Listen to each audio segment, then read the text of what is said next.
Вижу. Когда Иваныч начнет...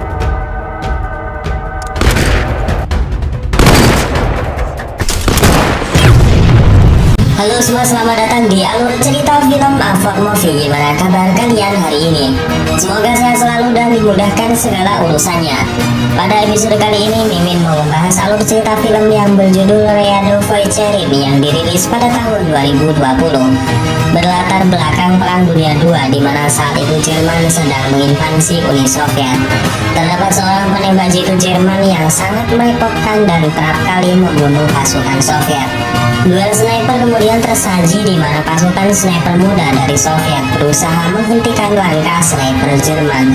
Ya udah, tanpa berlama-lama lagi, mari kita masuk ke filmnya. Semoga.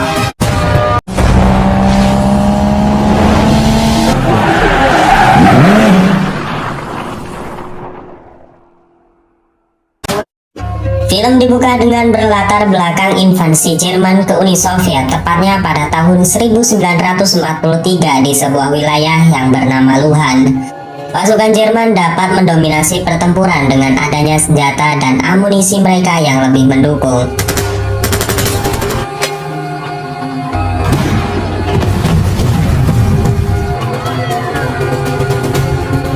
Pasukan Soviet harus bahu-membahu merapihkan kembali barisannya sembari bertahan dari gempuran mortir dan senjata mesin yang digunakan oleh Jerman.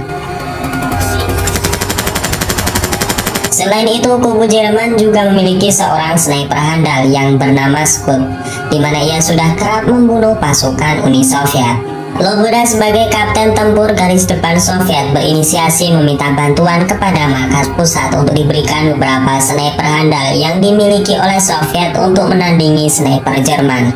Namun apesnya bantuan pasukan sniper yang hendak diberikan oleh Uni Soviet justru tewas mengenaskan setelah dalam perjalanan mereka dibantai oleh pasukan udara Jerman.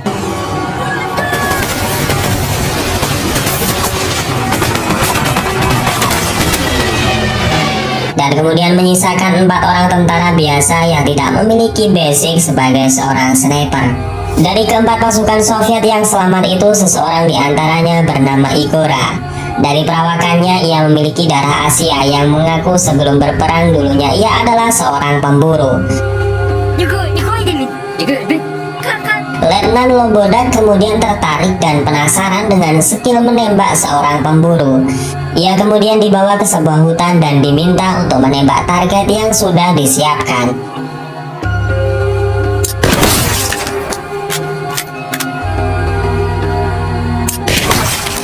Ternyata setelah beberapa kali melakukan tembakan, Igora memiliki kemampuan yang sangat mengesankan.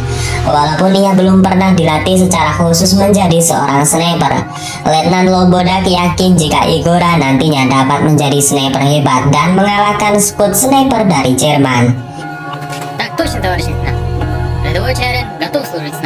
Singkat cerita, Igora ditugaskan menjadi seorang sniper di medan pertempuran. Pada saat itu pasukan Soviet harus digempur oleh pasukan Nazi Jerman dengan berondongan peluru dari senjata mesin yang mereka miliki.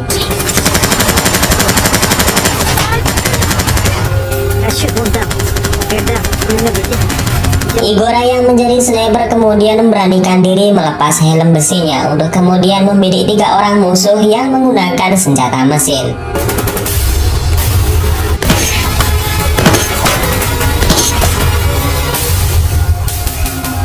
Melihat aksi gila tersebut, para pasukan Soviet pun dapat bernapas lega, karena sebelumnya mereka tidak bisa memiliki celah menyerang saat pasukan Jerman sudah mengoperasikan senjata mesinnya. Selain itu, banyak sniper Jerman yang telah menghantui pasukan Soviet. Meskipun sebelumnya pasukan Soviet memiliki seorang sniper yang bernama Grigori, ia tidak cukup tangkas dalam meladeni kehebatan sniper Jerman yang bernama Scud. Melihat performa baik pasukan Soviet di pertempuran, seorang petinggi Jerman yang bernama Kolonel Jäger meminta pemimpin pasukan Jerman untuk sementara waktu menunggu tank baja Jerman yang sebentar lagi akan dikirimkan. Di lain sisi, Kapten Lobodak memerintahkan secara khusus kepada Igora dan Grigori untuk menghabisi sniper Jerman dan pengintainya yang diketahui selalu menunggu pergerakan pasukan Soviet di sebelah timur wilayah Luhan. Kedua sniper ini harus berangkat sebelum datangnya fajar. Sementara itu, ia akan memerintahkan beberapa pasukan untuk mengalihkan perhatian dengan alur penyerangan menggunakan senjata mesin. Mengetahui yang mereka hadapi adalah seorang sniper, Igora kemudian memiliki sebuah rencana di mana ia meminta sebuah kaleng bekas untuk mengecoh sniper Jerman. Singkat cerita, misi pun dilaksanakan. Igora dan Grigori secara perlahan mengendap dari balik gelapnya malam. Mereka mendekat ke arah timur Luhan untuk mengintai sniper dan pengintai Jerman. Setelah di posisi timur Luhan, Igora dan Grigori yang standby dengan snipernya melihat sebuah kepulan asap rokok dari lubang depan mereka. Besar di sini orang yang berada di lubang tersebut adalah pengintai Jerman. Igora kemudian memerintahkan Grigori untuk tetap di posisinya, sedangkan ia akan berpindah tempat sembari memasang sebuah perangkap. Tak lama kemudian pasukan Soviet yang bertugas mengalihkan perhatian musuh mulai menembakkan senjata mesinnya.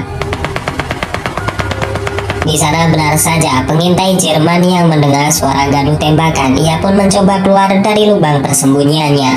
Namun Grigori yang sedari tadi mengawasi lubang itu langsung mengetahui pergerakan musuh dan langsung menembaknya. Namun sayangnya tembakan tersebut masih miss.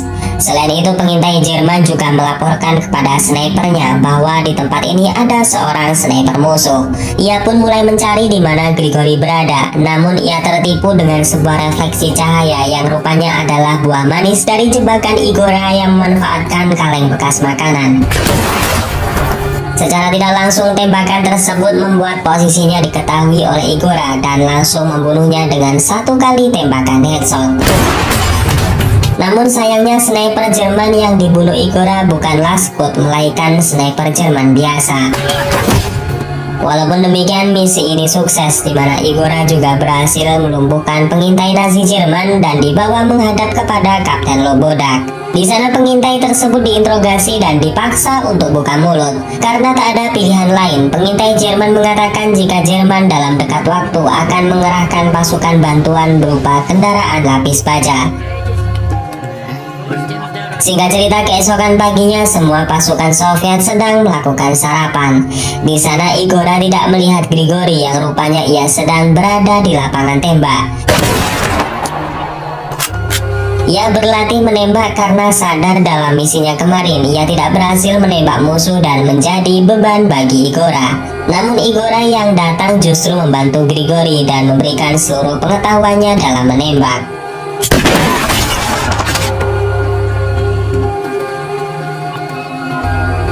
Setelah selesai berlatih, Igora kembali dipanggil oleh Letnan Lobodak. Di sana Igora diberikan misi berat untuk menghancurkan sebuah jembatan yang nantinya akan dilewati oleh pasukan tank Jerman. Igora akan dibantu oleh beberapa pasukan infanteri Soviet dalam menjalankan misi tersebut. Sedangkan Grigori akan kembali bertugas menjadi seorang sniper di garis depan pasukan Soviet.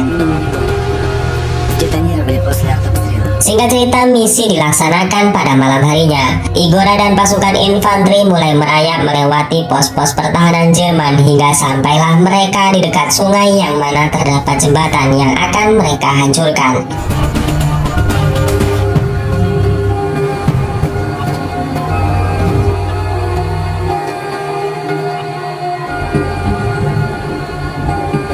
Namun terungkap di sini jika sniper Jerman yaitu Scud sudah menjaga tempat itu sejak kemarin hingga pasukan infanteri Soviet dibantai habis olehnya.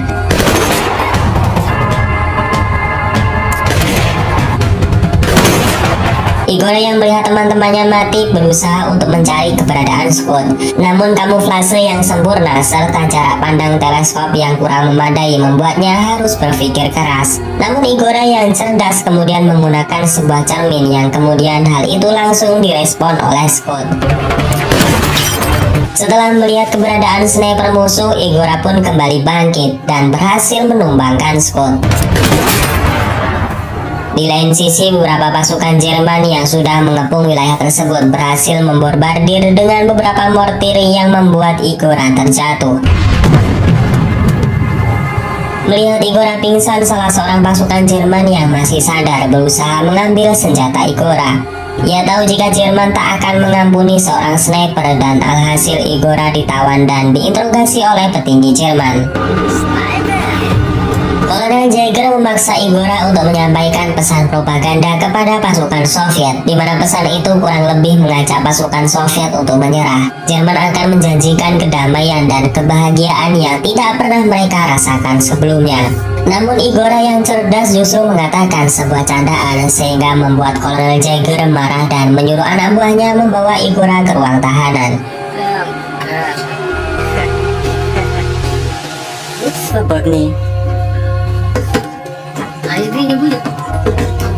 Tak lama kemudian Kapten Jäger didatangi oleh sniper Jerman yang tak lain adalah Scott. Rupanya duel sniper tadi tidak membuat Scott tewas. Ia hanya terluka karena serempetan peluru di pinggir pelipis kanannya. Kapten Jäger mengatakan kepada Scott bahwa ia tidak perlu risau dengan adanya sniper Soviet, karena menurut pasukannya ia sudah tewas bunuh diri. Namun Scott mengatakan jika yang melakukan bunuh diri bukanlah sniper Uni Soviet. Yang dimaksud sniper di sini adalah orang Soviet yang memiliki darah Asia. Mendengar hal itu, Kapten Jäger pun kaget dan mencurigai Igora. Ia pun kembali memanggil anak buahnya untuk membawa Igora. Namun rupanya Igora yang cerdik berhasil kabur dari ruang tahanan dan melarikan diri ke arah hutan belantara. Kemudian di pagi harinya Igora yang melarikan diri dikejutkan dengan beberapa pemuda yang sudah menodongkan senjata di belakangnya. Namun rupanya mereka bukanlah musuh, melainkan beberapa partisipan Soviet yang sama-sama memusuhi Jerman. Igora dibawa ke markas mereka dan di sana Igora menyampaikan pesan dengan markas Soviet dengan kode bahasa yang hanya diketahui oleh pasukan Soviet berdarah Asia sama seperti dirinya.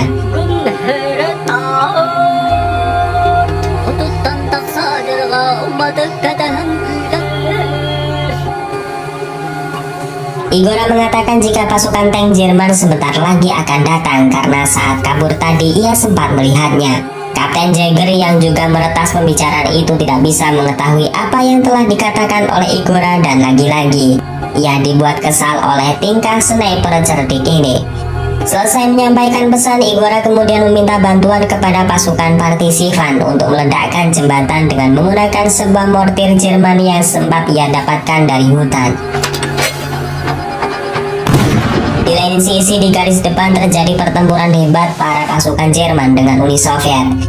Pasukan Nazi Jerman yang mendominasi serangan menggunakan senjata mesin membuat pasukan Uni Soviet kewalahan.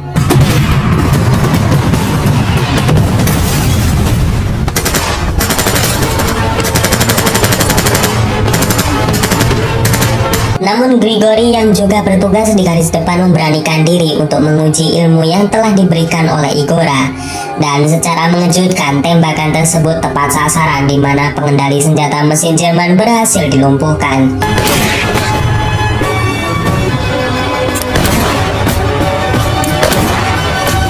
Melihat tempo pasukan Jerman mengendur, akhirnya secara serentak pasukan Soviet diberi komando untuk maju menyerang sehingga berhasil memukul mundur pasukan Jerman.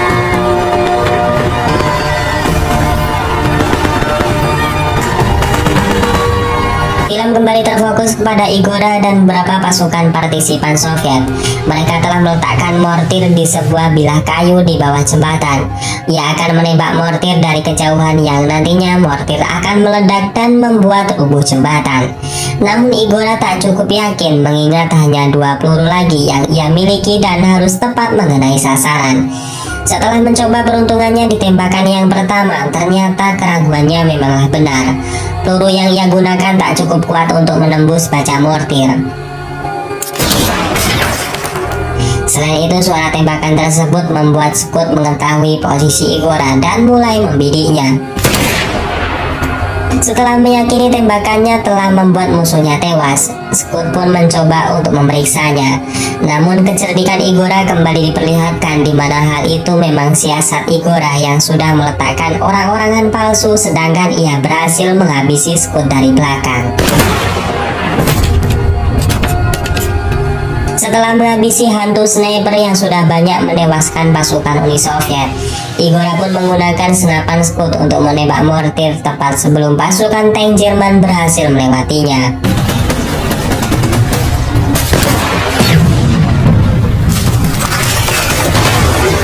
Di lain sisi, pasukan Soviet yang terus menggempur pertahanan Jerman berhasil memasuki jantung pertahanan dan Mayor Jäger berhasil dijadikan sebagai sandera.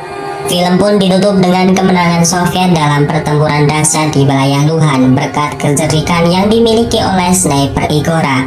Dan kemudian film ini pun selesai. Oke, segitu aja guys alur cerita pada episode kali ini. Pesan yang dapat kita ambil adalah berusaha yakin, teguh pendirian, pantang menyerah, dan gunakan IQ kalian semaksimal mungkin. Terus berusaha dan bekerja keraslah sampai dimana kamu yang bukan siapa-siapa akan membuat orang di sekelilingmu termasuk keluarga, teman, dan sanak saudara merasakan manfaatnya.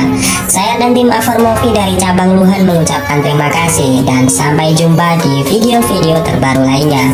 Assalamualaikum warahmatullahi wabarakatuh.